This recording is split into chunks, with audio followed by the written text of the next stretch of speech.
साधना को तांत्रिक साधना के अंतर्गत माना जाता है।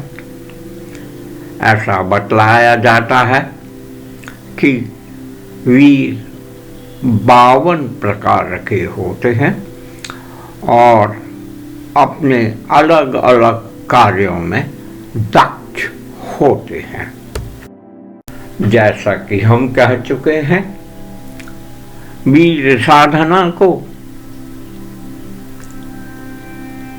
किसी गुरु या जानकार के संरक्षण में ही करना चाहिए, क्योंकि ये बहुत कठिन साधना होती है और कुछ भी गलती होने से दुष्परिणाम बहुत ही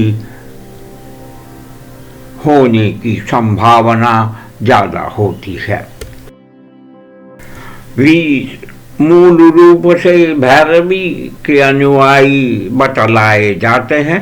भगवान भैरव की उपासना करने से उनके गणों की जो उत्पत्ति है वही वीर कहलाते हैं।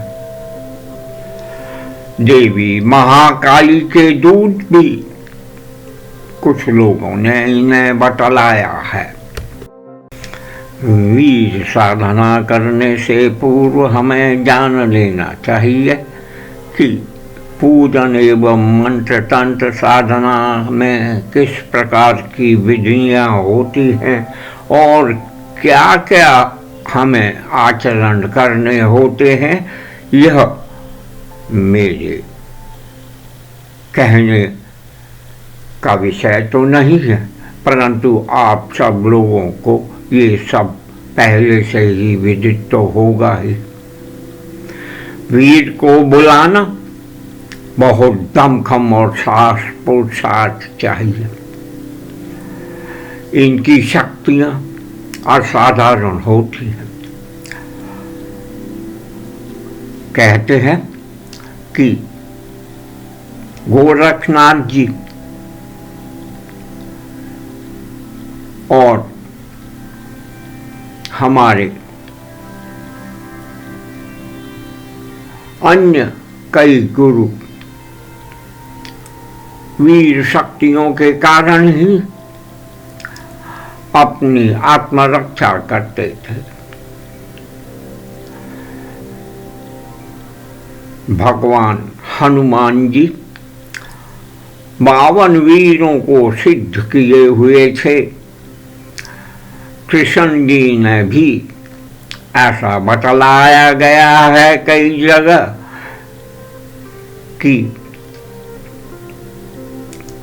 वीर सिद्धियां की हुई थी। अब ये जानना बहुत जरूरी है कि हम साधना करते क्यों हैं। साधना एक प्रकार से पश्चाताप होता है हमारी कमियों और गलतियों को, और उस कमी और गलतियों को सुधारने के हमें कई प्रयत्न करने पड़ते हैं।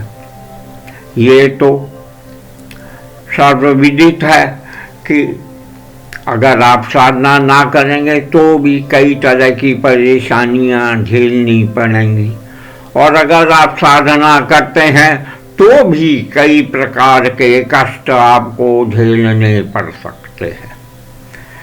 इसलिए किसी मार्गदर्शन के अंतर्गत आपको साधनाओं का अनुसरण करना चाहिए। यह तो सर्वविदित है। हिंदू धार्मिक परंपरा में देव, नाग, गंधर्व, अप्सरा, सिद्ध, यक्ष, यक्षिणी, भैरव, भैरवी, भूत, पेताल और दानव, राक्षस, पिशाच, कई तरह की शक्तियां विचरित होती हैं और इनको साधने के लिए अन्य अनन्य प्रकार के साधनाएं की जाती हैं, जिनके अपने नियम और संस्कार होते हैं। ध्यान रहे कि जब भी आप कोई भी साधना करें, उसके नियम वगैरह पूर्ण रूप से प्राप्त करने के पश्चात ही आप इनको करें। अब आते हैं वीर साधना पर, जिनकी संख्या 52 बतलाई गई है, और यहाँ पर उन 52 वीरों के नाम दर्शित किए जा रहे हैं।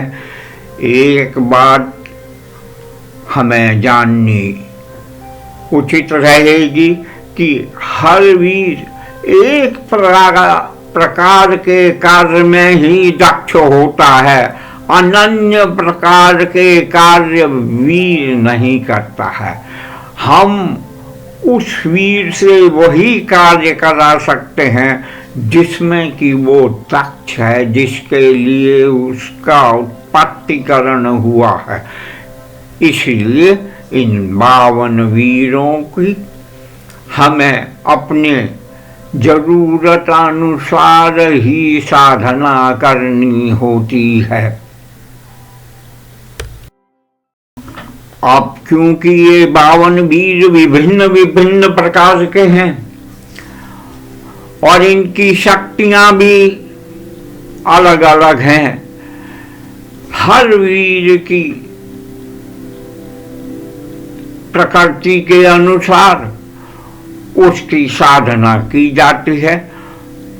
प्रयत्न करेंगे कि हर वीर की साधना के बारे में हम अपने आने वाले संस्करण में उल्लेख करें, और जहाँ तक हमसे संभव होगा इसके बारे में जितनी भी सामग्री सोशल मीडिया पे उपलब्ध है आपके समकक्ष पेश करने का प्रयत्न इस चैनल द्वारा किया जाएगा। हम वीर साधना करते क्यों हैं? हमें मालूम है कि वीर विभिन्न प्रकार के होते हैं और ये अपने विभिन्न कार्यों में बहुत ही दक्ष होते हैं। अगर किसी वीर को हमने अपने वश में कर लिया तो उसके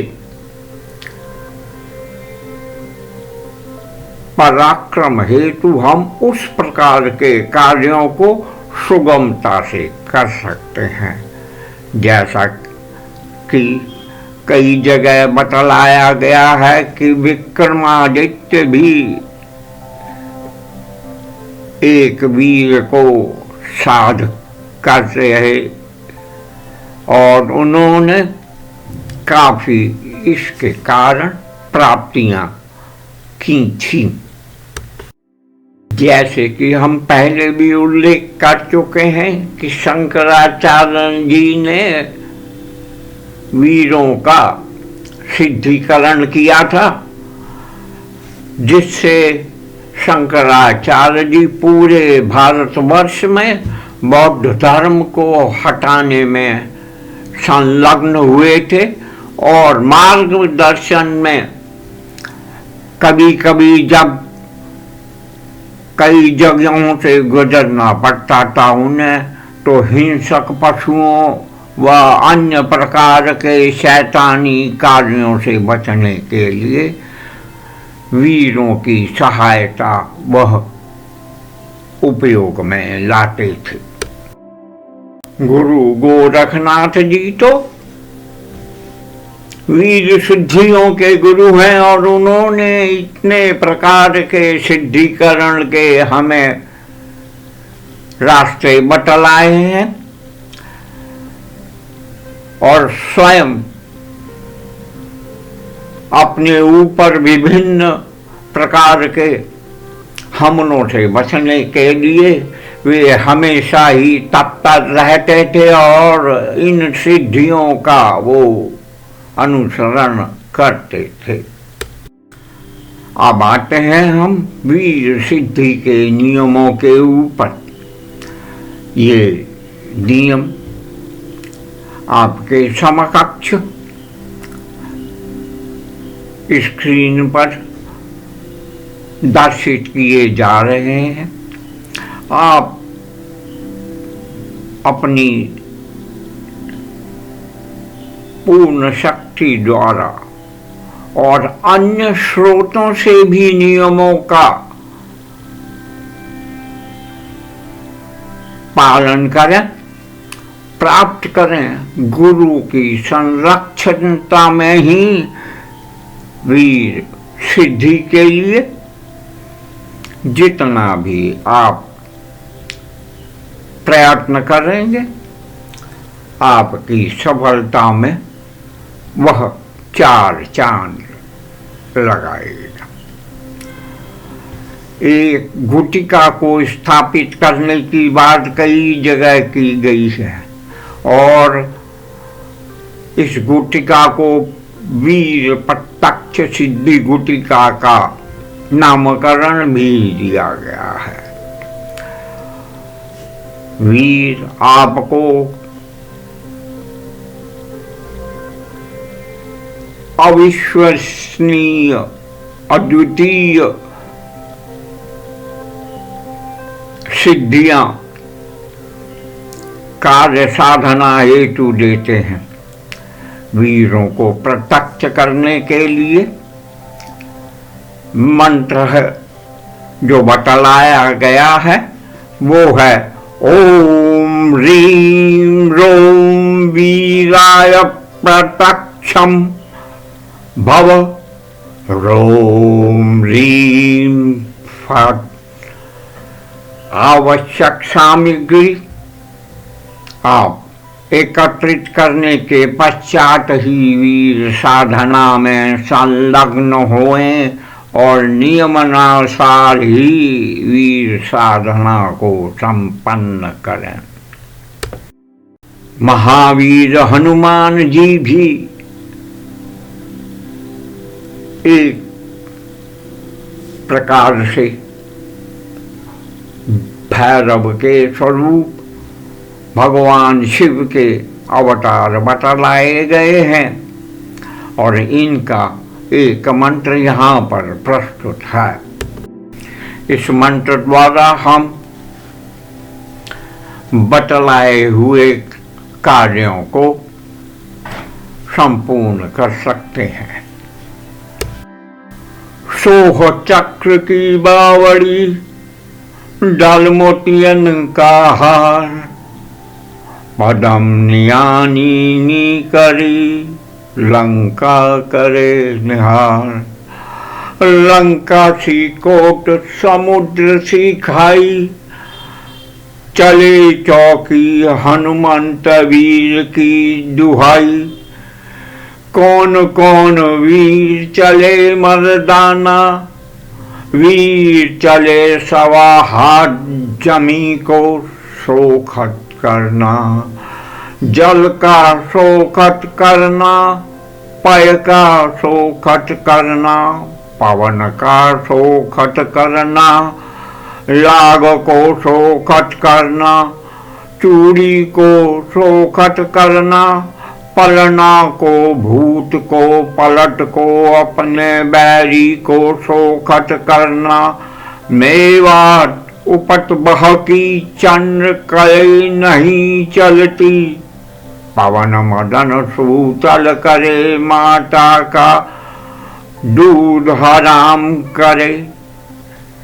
शब्द साचा फूरो मंत्र ईश्वरो वाचा।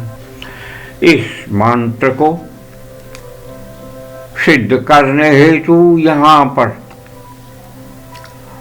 नियम दिए गए हैं। आप ध्यान पूर्वक इनका अनुसरण करें और सोशल मीडिया से अन्य जगहों से इसके बारे में संपूर्ण जानकारी प्राप्त करने के पश्चात ही इस साधना को करें।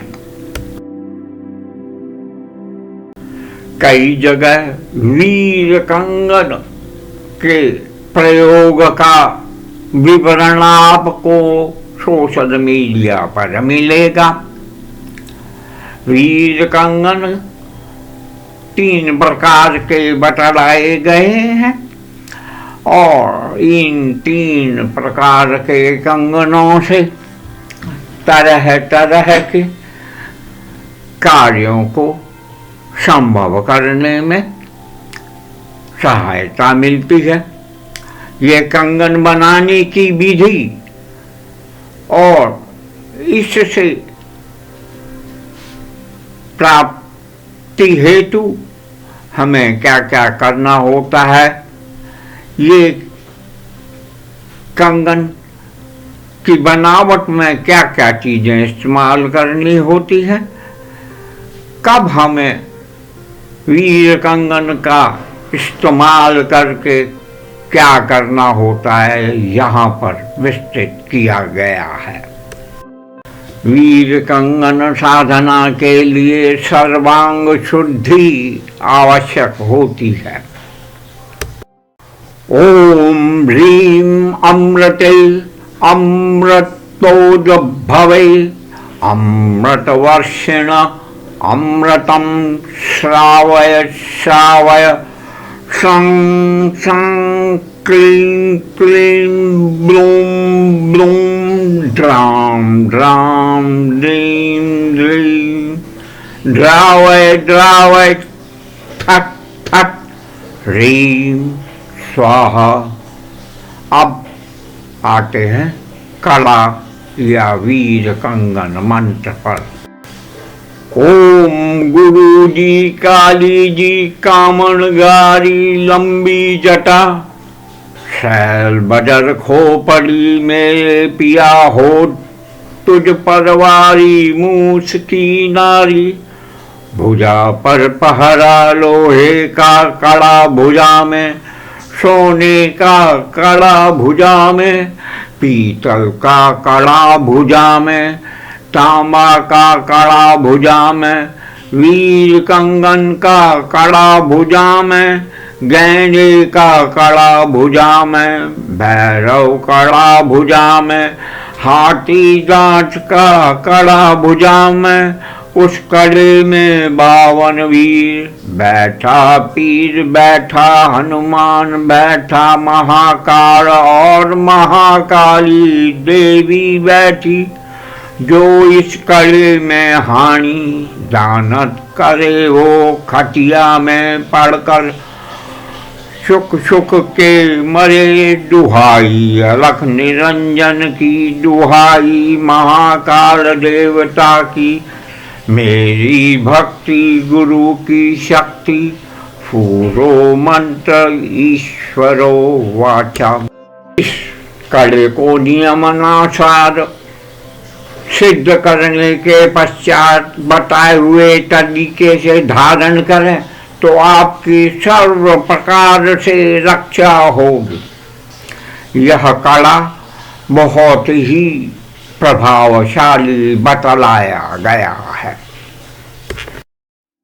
यह जान लें कि इस कले के लिए नियम बहुत ही कठिन है और सर्व प्रकार से हमारा प्रयत्न होना चाहिए कि इन नियमों का संपूर्ण पालन करें।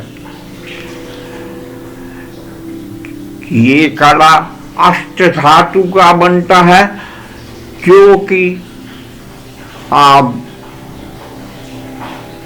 जान सकते हैं किस किस प्रकार की धातु से कब कब किस धातु को लेना है और किस प्रकार से कड़े का निर्माण करवाना है। ये सब आप लोगों को विदित होना चाहिए, नहीं तो आप अपने गुरु से, जिस जानकार से जिसके अंतर्गत आप इसको करने जा रहे हैं, प्राप्त करने के पश्चात ही इस कड़े को बनवा करके धारण कर सकते हैं। आशा है ये सब आप पूर्ण निश्चिंतता से करेंगे। भूल चूक की जिम्मेवारी आप स्वयं की होगी, इसलिए पूर्ण जानकारी प्राप्त करके ही करें।